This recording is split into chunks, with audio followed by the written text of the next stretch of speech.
आपका growing up channel में स्वागत है। कल एक वीडियो बनाई गई थी जो कि क्रियात्मक अनुसंधान पर आधारित थी। तो उसमें आपको पढ़ाया गया था कि क्रियात्मक अनुसंधान क्या होता है, इसको हम क्यों करते हैं और इसको करने के लिए हमें क्या करना चाहिए। ठीक है, तो उसी श्रृंखला में आज की वीडियो है। सबसे पहली बात, इसमें आपने देखा होगा कल की वीडियो में, यदि जिसने वीडियो वो कल की नहीं देखी है तो आप एक बार उस वीडियो को जाके ज़रूर देखें, जिससे कि आपको स्टेप्स इसके पता चल सकें कि जब हम क्रियात्मक अनुसंधान करते हैं तो हमें कौन कौन सी चीज़ें मतलब हम करते हैं और कैसे करते हैं। तो वो ज़्यादा थोड़ा सा बेसिक आपको जानकारी होना ज़रूरी है। ठीक, क्रियात्मक अनुसंधान जो है वो ऑन दी स्पॉट किया जाता है। इसमें क्या होता है कि समस्या हमारी होती है और हमारा ही समाधान होता है।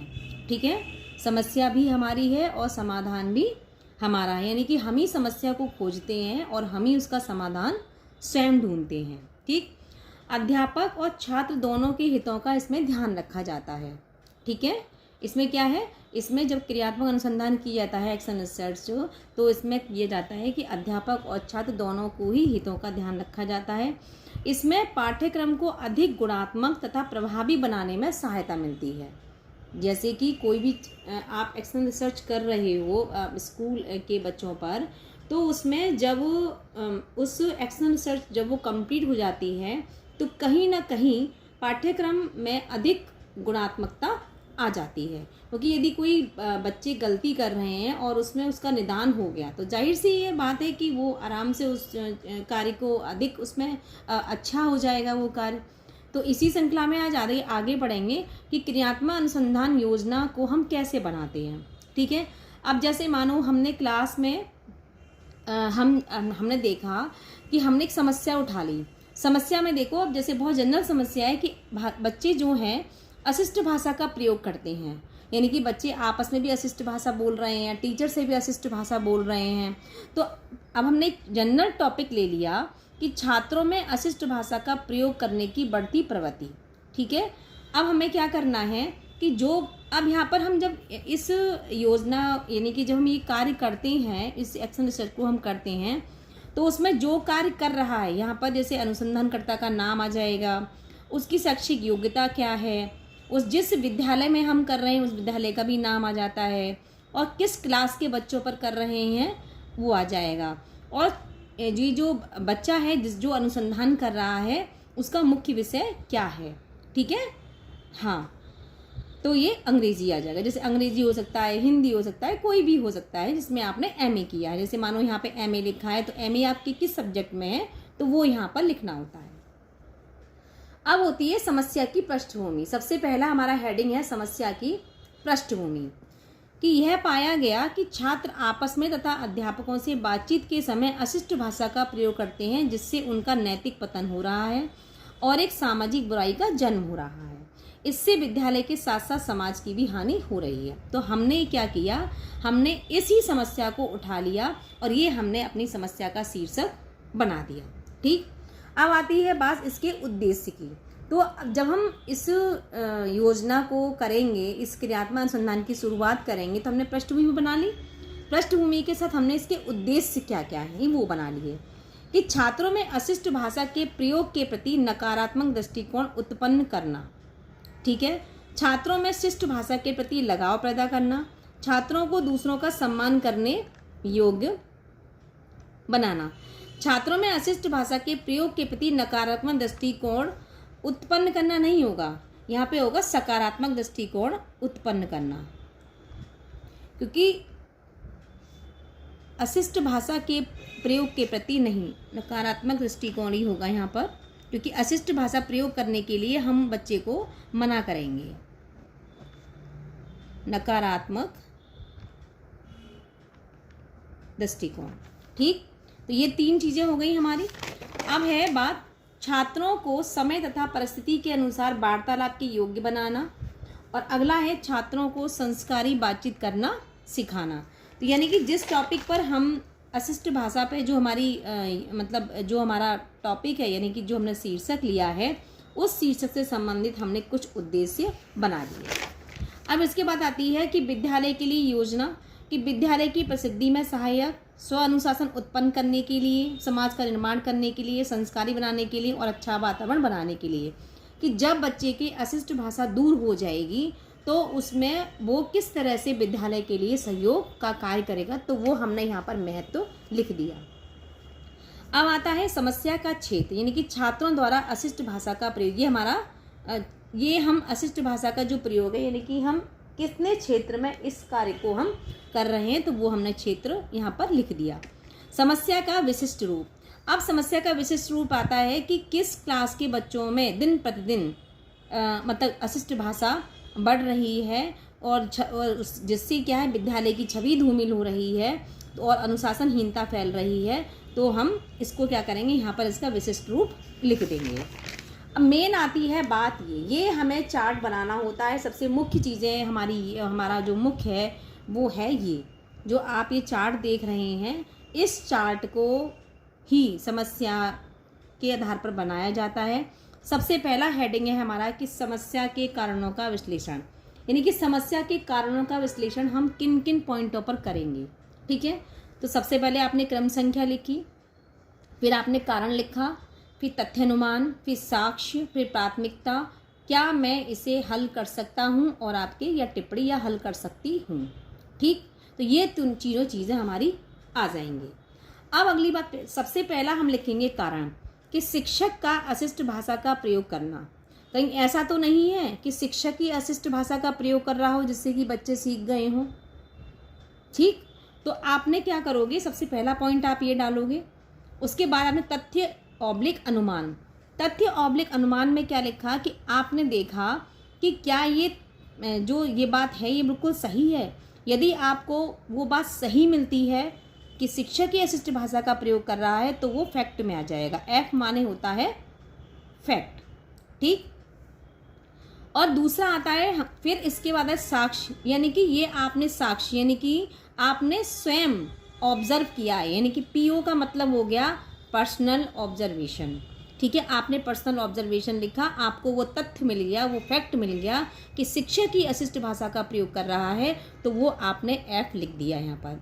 साक्ष्य आपको हो गया पर्सनल ऑब्जर्वेशन, पी और ऑब्लिक ओ का मतलब हो गया पर्सनल ऑब्जर्वेशन। प्राथमिकता में मैं अभी आपको बाद में बताऊंगी कि ये प्राथमिकता हम क्यों देते हैं और हमने फर्स्ट सेकंड थर्ड फोर्थ किसको हमने पहले ही कहा है। ठीक है, क्या मैं ऐसे हल कर सकता हूँ, हाँ नहीं, तो ये चीज़ें भी मैं आपको बाद में बताऊंगी, पहले मैं ये चीज़ समझा देती हूँ, फिर आपकी आ जाएगी लास्ट में टिप्पणी। सेकंड पॉइंट आता है पारिवारिक वातावरण। पारिवारिक वातावरण में क्या होता है, हम अनुमान लगाते हैं। ठीक है, क्योंकि हम उसके घर तो गए नहीं, तो हम इसलिए क्या करते हैं, हम एक अनुमान के आधार पर कहेंगे। ठीक है, पारिवारिक बातें, क्योंकि हम उसके केवल क्या करेंगे, छात्रों के साथ संक्षिप्त वार्तालाप करने से हमें ये मालूम पड़ गया कि कुछ पारिवारिक कारण भी हो सकते हैं या पारिवारिक वातावरण भी हो सकता है जिसके आधार पर ये बच्चे को अशिष्ट भाषा बच्चा बोल रहा है। ठीक है, केवल परिवार वालों से मिलकर। ठीक है, टिप्पणी तो बाद में आएगी ना, क्योंकि हमें एक समस्या का समाधान कैसे करना है नहीं करना है ये उस पर आधारित है। ठीक, तीसरी बात आती है पुनर्वलन का अभाव, यानी कि बच्चे को पुनर्वलन दिया जा रहा है या नहीं। ये हम सारे जो है 5 पॉइंट हम कारण लिखेंगे। पुनर्वलन का मतलब होता है कि बच्चे को, यदि आपने बच्चा क्या कहते हैं गलत शब्दों का प्रयोग कर रहा है तो हमें उस बच्चे को टोकना चाहिए कि बच्चे ऐसे नहीं ऐसे बोलते हैं। ठीक है, तो हमें फैक्ट मिल गया यहाँ पर, ये हमारा पर्सनल ऑब्जर्वेशन हुआ। ठीक, उसके बाद आती है विद्यालय में सांस्कृतिक कार्यक्रमों का अभाव। जब विद्यालय में सांस्कृतिक कार्यक्रमों का अभाव होगा, ये भी हमें फैक्ट मिल गया पर्सनल ऑब्जर्वेशन पर, तो क्या होगा कि ये हमारा बच्चे में अशिष्ट भाषा का प्रयोग करने की प्रवृत्ति बढ़ जाएगी। ठीक, इसके बाद आता है विद्यालय में नैतिक शिक्षा का अभाव, कि जब विद्यालय में सांस्कृतिक कार्यक्रम नहीं होंगे तो विद्यालय में नैतिक शिक्षा भी नहीं मिलेगी बच्चे को कि क्या करना है, तो इसका भी हमें फैक्ट मिल गया, तो ये भी हमारा, हम यहाँ पर इसको एफ लिख देंगे। एस का मीन्स होता है स्पेकुलेशन, यानी कि अनुमान लगाना। ठीक है, एस का मीन्स क्या है, हम यहाँ पर एस लिखेंगे तो इस स्पेकुलेशन। ठीक है, तो ये हमारा अनुमान हो जाता है। ठीक, अब हमें ये हमारा ये हो गया। अब नंबर 3 पर देखो, नंबर 4 पर देखिए प्राथमिकता। फर्स्ट फिफ्थ, थर्ड, फोर्थ और सेकंड, यानी कि हमने इन पांचों कारणों को सबसे पहला कारण हमने किसका माना, ये हमें देखना है। तो हमने सबसे पहला कारण माना, सबसे पहले कारण को हमने प्राथमिकता दी कि शिक्षक का अशिष्ट भाषा का प्रयोग करना। फिफ्थ हमने सबसे लास्ट वाला हमने माना पारिवारिक वातावरण। पुनर्वलन का हमने अभाव माना नंबर थर्ड। विद्यालय में सांस्कृतिक कार्यक्रमों का अभाव माना हमने नंबर फोर्थ। और विद्यालय में नैतिक शिक्षा का अभाव माना हमने नंबर सेकंड। तो हम इस तरह से इसको हम दे सकते हैं, इस तरह से हम इसकी काउंटिंग कर देते हैं। अब आपके सामने एक क्वेश्चन है कि क्या मैं इसे हल कर सकता हूँ या इसे हल कर सकती हूँ। तो शिक्षक का अशिष्ट भाषा का प्रयोग करना, तो यह आप हल कर सकते हो। पारिवारिक वातावरण आप हल नहीं कर सकते, केवल आप परिवार वालों से मिलकर इसको हल कर सकते हो, ठीक है, वो भी 10%। पुनर्वलन का अभाव का कोई मतलब नहीं है, ये आप हल कर सकते हो, क्योंकि बच्चे को जब आप बार बार सिखाओगे, वही शब्दों आप बार बार टोकोगे तो बच्चा वो सीख जाएगा। इसके बाद है कि विद्यालय में सांस्कृतिक कार्यक्रमों का अभाव, इसको आप हल कर सकते हो प्रधानाचार्य को सुझाव देकर। यानी कि आपने प्रधानाचार्य को सुझाव दे दिया कि सर ऐसे ऐसे हम यदि ये कार्यक्रम करवाएंगे तो बच्चों में क्या कहते हैं अशिष्ट भाषा का प्रयोग दूर हो जाएगा, ठीक है। विद्यालय में नैतिक शिक्षा का अभाव, ये आप हल कर सकते हो, ठीक है। अब इसके बाद अगला आता है हमारा, तो ये हमारा हो गया समस्या के कारणों का विश्लेषण, जिसमें हमने 6 पॉइंट के आधार पर ये एक्शन रिसर्च होती है। इसके बाद आती है बात आपकी, अब हम बनाएंगे इसमें परिकल्पनाएं, ठीक है। परिकल्पना बनाएंगे। परिकल्पनाएं में कि यदि मैं स्वयं शिष्ट भाषा का प्रयोग करूं तो छात्रों में भी इसके प्रति जागरूकता उत्पन्न होगी। यदि मैं समय समय पर छात्रों को पुनर्वलन दूं तो वे समस्या किसी सीमा तक हल हो सकती है। यदि मैं समय समय पर छात्रों में शिक्षा के साथ साथ नैतिक शिक्षा व कभी कभी छात्रों की रुचि के अनुसार सांस्कृतिक कार्यक्रमों की व्यवस्था करूं तो समस्या हल हो सकती है। तो हमने क्या किया, ये हमने परिकल्पनाएं बना ली, जिस समस्या पर हम वो कार्य करने जा रहे हैं या हम जो योजना बना रहे हैं। इसके बाद आता है दूसरा हेडिंग हमारा प्रायोगिक रूपरेखा, यानी कि प्रैक्टिकल हम कैसे करेंगे। तो प्रैक्टिकल करने से पहले पूर्व प्रायोगिक प्रदत्त, यानी कि जो डाटा हमें चाहिए उसको हम कैसे करेंगे। तो आप देखो कि सबसे पहले क्रियाएं, फिर विधि, फिर साधन, फिर समय। कि क्रियाओं में सबसे पहला पॉइंट है, क्रियाओं में छात्रों से वार्तालाप करते हुए हम देखेंगे कि कितने छात्र अशिष्ट भाषा का प्रयोग करते हैं। ये जब हम अनुसंधान कर रहे हैं उससे पूर्व प्रायोगिक, यानी कि पहले हमें इन कार्यों को करना, एक डाटा इकट्ठा करना है कि क्लास में मानो 100 बच्चे हैं तो हमें ये देखना है कि 100 बच्चों में से 80 बच्चे अशिष्ट भाषा का प्रयोग कर रहे हैं या 70% कर रहे हैं या 50 बच्चे कर रहे हैं, तो हमारे पास एक डाटा निकल आएगा। और विधि हम इसके लिए क्या अप्लाई करेंगे, ये हम करेंगे वार्तालाप करके ही तो हम बच्चों को जान सकते हैं कि कौन सा बच्चा अशिष्ट भाषा का प्रयोग कर रहा है, कौन सा नहीं कर रहा है, ठीक है। साधन है वार्तालाप करते हुए देखना, यानी कि हमने उनको बच्चों को ऑब्जर्व किया जब वो बच्चे आपस में बात कर रहे हों, ठीक है। हमने इसके लिए समय निर्धारित कर दिया कि हमें इसके लिए 1 सप्ताह लग जाएगा इन बच्चों को ऑब्जर्व करने में। दूसरा हेडिंग है अशिष्ट भाषा का प्रयोग करने वाले छात्रों की सूची तैयार करना। हम क्या करेंगे कि जो जो बच्चे अशिष्ट भाषा का प्रयोग कर रहे हैं हम उनकी एक सूची तैयार कर लेंगे। और विधि हमारे अध्यापक का स्वयं का ये निर्णय होगा, क्योंकि अध्यापक ही तो इस कार्य को कर रहा है, अध्यापक करेगा। ये क्या करेगा, ये पर्सनल ऑब्जर्वेशन करेगा। इसके लिए अध्यापक ने क्या ले लिया, 2 दिन का समय ले लिया। तीसरी बात आती है सामूहिक वाद विवाद क्रिया का आयोजन। सामूहिक वाद विवाद भी रखा जाएगा, क्योंकि जब वाद विवाद विधि अपनाई जाएगी तो उससे पर्सनल ऑब्जर्वेशन से डाटा निकल आएगा कि सामूहिक वाद विवाद में कितने % बच्चे जो हैं अशिष्ट भाषा का प्रयोग करते नहीं। जरूरी नहीं है कि वो 2 बच्चे आपस में बातचीत कर रहे हैं, हो सकता है उनमें अच्छी बॉन्डिंग हो, वो उनसे ना बदतमीजी से बात करें, लेकिन हो सकता है कि जो 4 बच्चे जो सामूहिक हमने कोई कार्यक्रम रखा, हो सकता है उनसे बच्चों की इनकी बॉन्डिंग अच्छी ना हो तो वो उनसे वाद विवाद करें और अशिष्ट भाषा का प्रयोग करें। तो इस ऑब्जर्वेशन को करने के लिए हमने क्या किया, हमने 3 दिन इसके लिए ले लिए। तो सेकंड हमारा ये कार्य बन जाता है। तीसरा आता है क्रियात्मक कार्यक्रम। अब क्रियात्मक कार्यक्रम हमें क्या करना है कि जो कार्य हमने किया है, यानी कि जो प्रदत्त हमने इकट्ठे किए हैं, जो हमने डाटा इकट्ठा किया है, हम उसको कैसे करेंगे। ठीक है, अब क्या करेंगे कि क्रियाएं, विधि, साधन और समय कि अध्यापक द्वारा शिष्ट भाषा में शिक्षण।